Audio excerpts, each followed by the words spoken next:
விண்ணுலகில் இருக்கின்ற எங்கள் தந்தையே, உமது பெயர் தூயது என போற்றப் பெறுக. உமது ஆட்சி வருக. உமது திருவுளம் விண்ணுலகில் நிறைவேறுவது போல மண்ணுலகிலும் நிறைவேறுக. எங்கள் அன்றாட உணவை இன்று எங்களுக்கு தாரும். எங்களுக்கு எதிராக குற்றம் செய்வோரை நாங்கள் மன்னிப்பது போல எங்கள் குற்றங்களையும் மன்னியும். எங்களை சோதனைக்கு உட்படுத்தாதேயும், தீமையிலிருந்து எங்களை விடுவித்தருளும். ஆண்டவரே, தீமை அனைத்திலுமிருந்து எங்களை விடுவித்து எங்கள் வாழ்நாளில் அமைதியை கனிவுடன் உம்மை மன்றாடுகிறோம். அது இரக்கத்தின் உதவியால் நாங்கள் பாவத்திலிருந்து எப்பொழுது விடுதலை பெற்று யாதொரு கலக்கமும் இன்றி நலமாய் இருப்போமாக. நாங்கள் எதிர்நோக்கி இருக்கும் பேரின்பத்துக்காகவும் மீட்பராகிய இயேசு கிறிஸ்துவின் வருகைக்காகவும் காத்திருக்கின்றோம். ஏனெனில் ஆட்சியும் வல்லமையும் ஆட்சியும் என்றென்றும் உமதே. நம்முடைய குடும்பத்தின் அவதிக்காகவும் நாட்டின் அவதிக்காகவும் ஜெபிப்போம். ஆண்டவரே இயேசு கிறிஸ்துவே, அமைதியை உங்களுக்கு விட்டுச் செல்கிறேன், என் அமைதியை உங்களுக்கு அளிக்கிறேன். என் திருத்தூதர்களுக்கு மொழிதேறேன். எங்கள் பாவங்களை பராமல் மது திரு அவையின் நம்பிக்கையை கண்ணோக்கி மது திருவுளத்துக்கு ஏற்பதற்கு அமைதியும் ஒற்றுமையும் அளித்தருள திருவுளம் கொள்வீராக.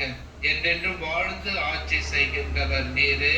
ஆமென். ஆண்டவருடைய அமைதி உங்கள் அனைவரோடும் என்றும் இருப்பதாக, ஆன்மாவோடும் இருப்பதாக. ஒருவருக்கொருவர் கிறிஸ்துவின் அமைதியை பகிர்ந்து கொள்வோம். உலகின் பாவங்களை போக்கும் இறைவனின் செம்மறியே, எங்கள் மேல் இரக்கமாயிரும். உலகின் பாவங்களை போக்கும் இறைவனின் செம்மறியே, எங்கள் மேல் இரக்கமாயிரும். உலகின் பாவங்களை போக்கும் இறைவனின் செம்மறியே, எங்களுக்கு அமைதியை அளித்தருளும். இதோ இறைவனின் செம்மறி, உலகின் பாவங்களை போக்குபவர். செம்மறியின் விருதுக்கு அழைக்க பெற்ற நம் அனைவரும் பேறு பெற்றோர். ஆண்டவரே, நீர் இல்லத்தில் எழுந்திருள்ள நான் தகுதியற்றவன். ஆனால் ஒரு வார்த்தை மட்டும் சொல்லியிருளும், எனது ஆன்மா நலமடையும். நன்றி கூறி மன்றாடுவோமாக. எல்லாம் வல்ல இறைவா, எம்மறை நிகழ்வுகளில் பங்கேற்பதன் வழியாக நாங்கள் குற்றங்கள் அனைத்திலுமிருந்தும் தூய்மை பெற உம்மை வேண்டுகின்றோம்.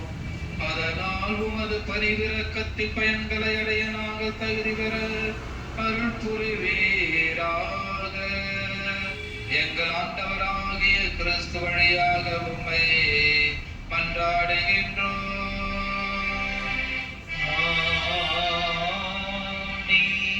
ஆண்டவர் உங்களோடு இருப்பாராக. உமான்மாவோடும் இருப்பாராக. எல்லாம் வல்ல இறைவன் தந்தை, மகன், தூய ஆவியார் உங்கள் அனைவரையும் நிறைவாக ஆசீர்வதிப்பாராக.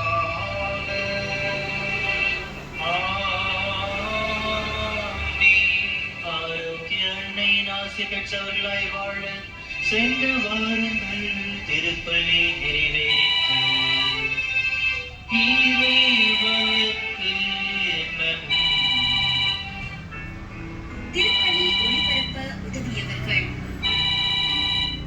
லீலா